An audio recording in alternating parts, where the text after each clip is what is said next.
Alors pour le mouvement pendulaire, il faut se pencher en avant, avoir un appui avec la main contralatérale et effectuer des mouvements, des cercles bien décontractés, le plus grand possible, le plus près possible du sol, 10 dans un sens et 10 dans l'autre, 5 fois par jour, le plus décontracté possible.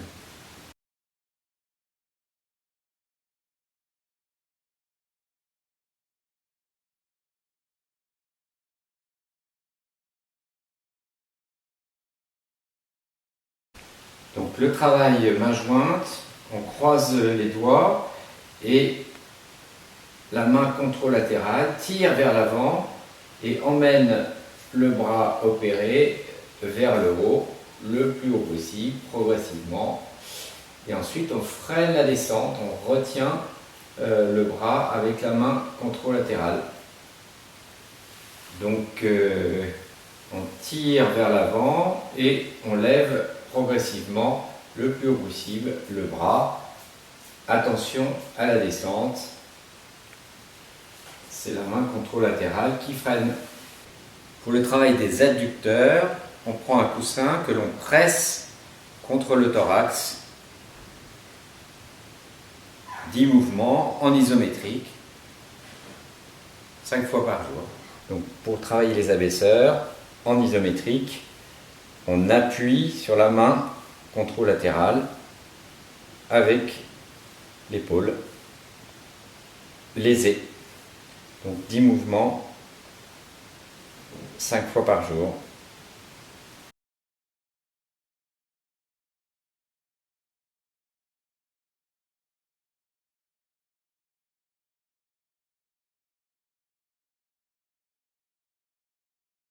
Pour la stabilisation au zénith, la main contralatérale emmène le bras au zénith.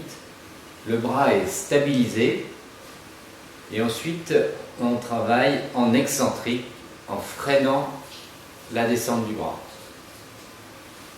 Donc, stabilisation au zénith et freinage de la descente du bras.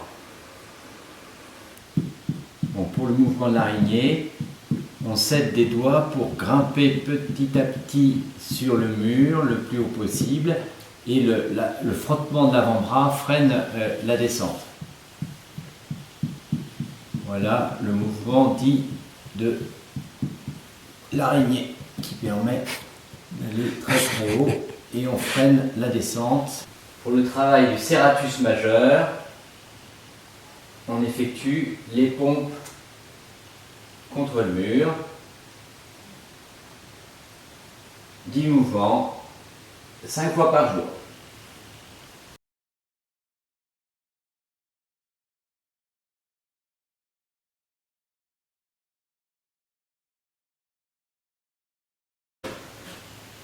Bon, pour le travail des rotations, main derrière la tête, coude vers l'arrière pour la rotation externe. Donc la rotation interne, la main dans le dos, rotation externe, rotation interne pour aller le plus haut possible dans le dos vers l'omoplate opposée.